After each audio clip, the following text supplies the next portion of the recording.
And that's I think a resource that's going to be helpful to you, and we're more than happy to do it.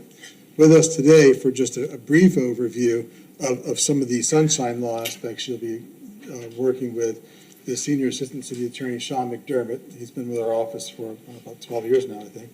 And also I'd like to introduce Bianca Larison.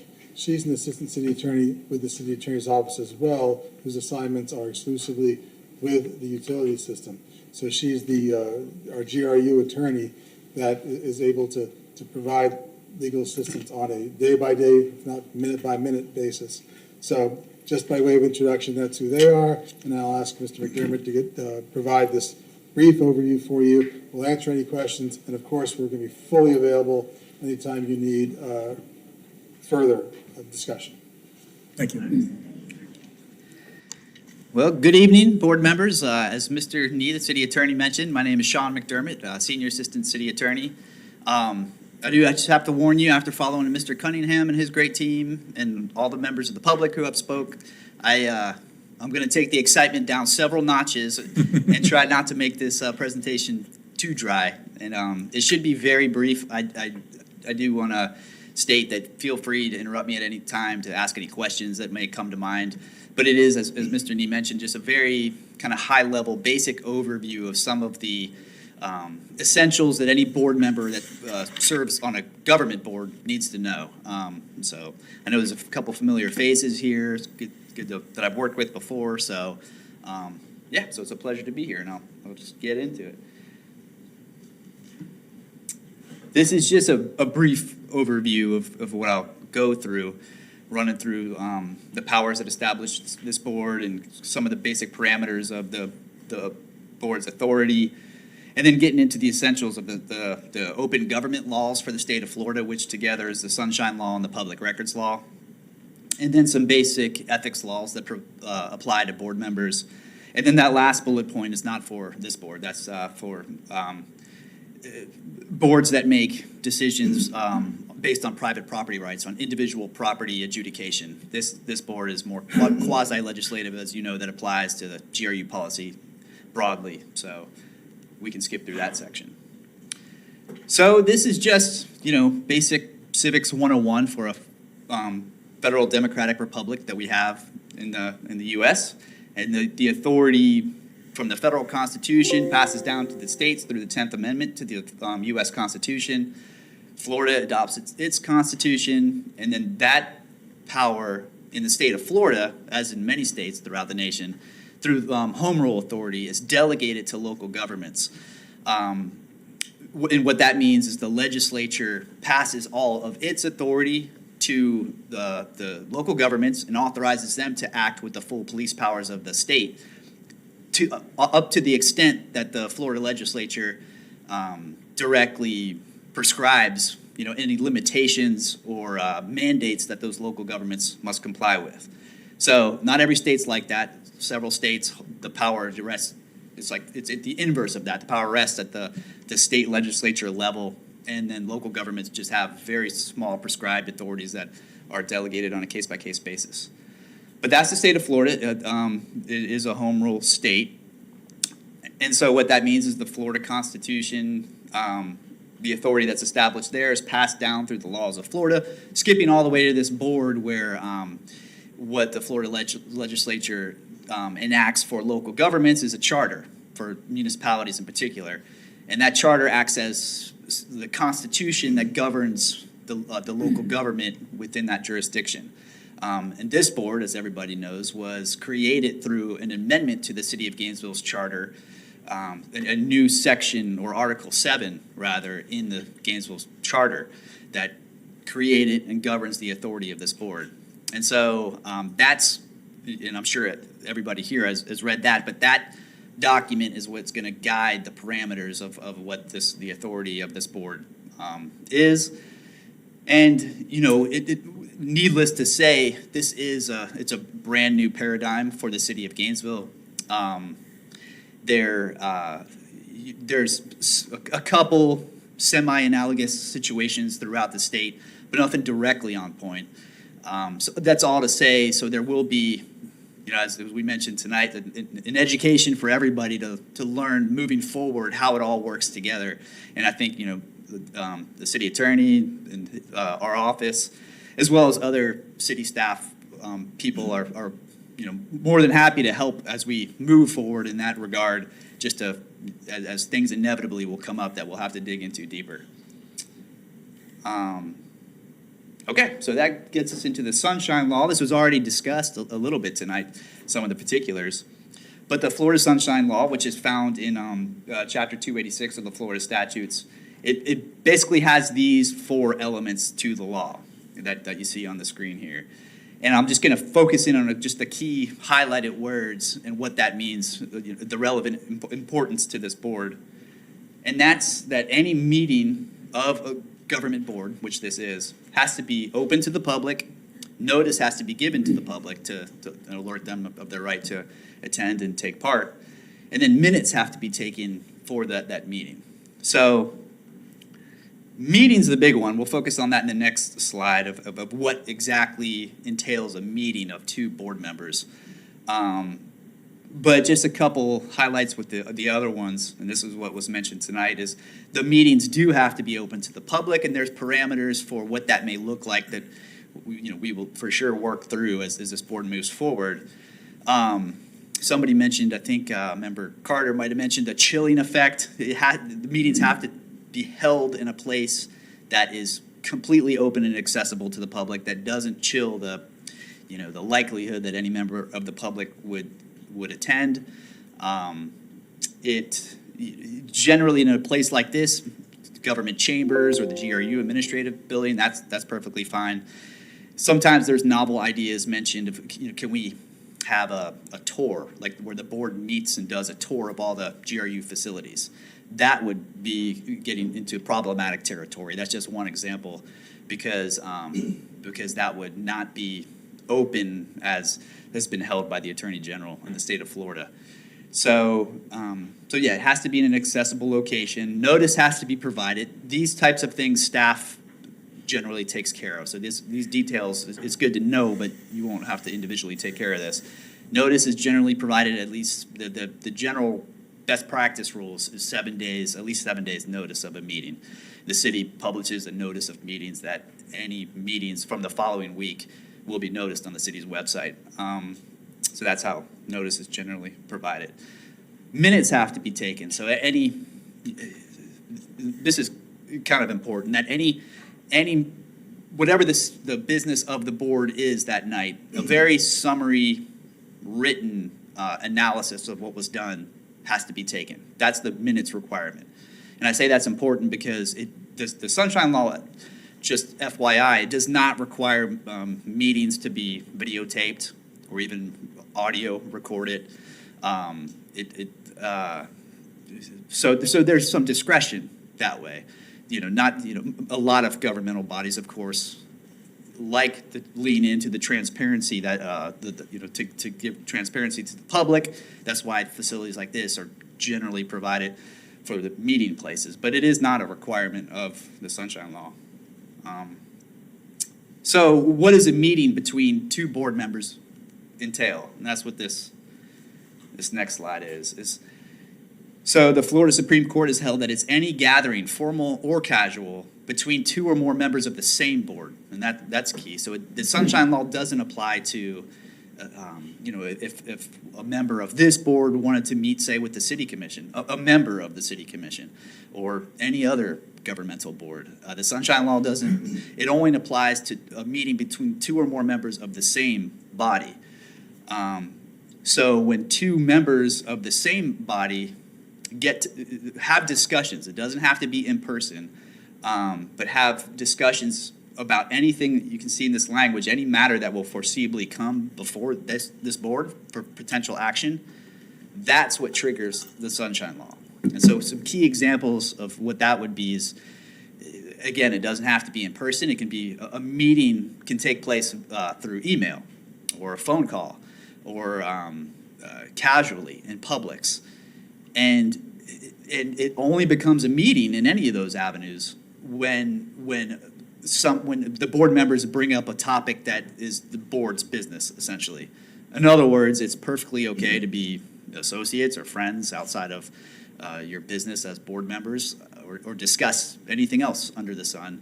You just can't discuss any board business outside of an open public meeting. So it's fairly common sense. Just keep in mind it's sometimes easy to inadvertently potentially run afoul of that. Emails is a common one. And just one practical bit of advice: if you get an email from staff or anybody else that has a board business, and say it's sent to all members of the board, that one-way communication is okay. So if staff sends some an informational email out to all board members, that's okay. It's what you want to be careful then is, as a board member, not to say reply all on that email with your comments. And since it's reply all, it includes other board members. That would be a violation of the Sunshine Law. That would be outside of an open public meeting. So text messages, be very careful with any kind of communications like that with other board members. Just want to keep that in mind. Which gets us into public records. This is, so as opposed, I always like to clarify that the Sunshine Law applies to two or more, when communications between two or more board members. The Public Records Law applies much more broadly. It applies to any communications that a board member may have with anybody. It could be other board members, it could be members of staff, it could be members of the public, anybody. It's any communications that have anything to do with official business. And it can be any medium. So it can be emails, voicemails, paper, documents, anything where data can be recorded. And again, to anybody that has to do with official business of the board, that is a public record under Florida's Public Records Law. And it has to be retained according to certain schedules that are provided by the Florida Department of State. We don't have to get into that level of detail. Just be cognizant of any emails you get as a members of this board, or of any other types of communications, to set up some type of system that is safeguarded, that you can retain it for the life of being a board member. And then when you're finished your service as a board member, then you can turn over all those public records to the city staff. And city staff can help you with, if you wanted to, if you don't already have it, I'm not sure, but you can get official city email accounts where you can, easily do all your city business with that email account, rather than trying to manage this yourself with Gmail or whatnot. So there's ways you can make it manageable. But yeah, just keep that in mind with public records. We don't have to go into this, but there are some serious liability provisions in the Florida statutes that provide for violations of both of those two laws, Sunshine Law and public records. And then, so this will be the last thing we discuss is ethics. And what I like to really drive home with ethics as opposed to the Sunshine Law and public records and really any other legal matters of the board, the city attorney's office and staff in general, we can help you navigate on an informal basis, but matters of ethics are really your own individual personal responsibility. So meaning it's not a collective board responsibility, and so that's why it's really the onus is on you personally to comply with the ethics laws of the state of Florida. And these materials, by the way, are provided in the backup. So you have this brief presentation, and also we put together a handbook for governmental board members. So all this information is provided to you. But what I wanted to say is this: if you ever have questions about any possible issues of ethics, the Florida Commission on Ethics is really who you want to go to. They have this hotline number, and they're very responsive. They usually will get you an answer that same day, but they can help work through any of these issues we're about to dive into just very quickly, and help you, give you a firm opinion that is binding and clear, as opposed to what any staff for the city may be able to do, which again is just a very just informal guidance. So this is not for this board. Elected officials have to do a certain training. This is disclosures, so financial disclosures for board members. This board will be required to fill out the Form 1 there. It's a limited financial disclosure. So it's a summary. It's not the full-blown deep dive into the financial disclosure that's required of elected officials and other state officers. But this board does need to do the limited financial disclosure. And these other two forms as well, a quarterly client disclosure as well as a quarterly gift disclosure, if either of those apply. And you can see the requirements there. And these would be, the way they're submitted is just a recent change is it can be submitted electronically to the Florida Commission on Ethics, but also the Supervisor of Elections. And again, this is stuff staff, the board representative can help you with to walk through this, the disclosures in particular. And so, in addition to disclosures, Florida statutes has some behavioral guidance as far as ethics. And that's what these kind of outline here. And, don't want to necessarily read them to you, but there's a couple provisions that govern your public duties versus private interests. That's a typical area that could be a potential conflict of interest. You can't do business with your own agency that you're representing as a board member.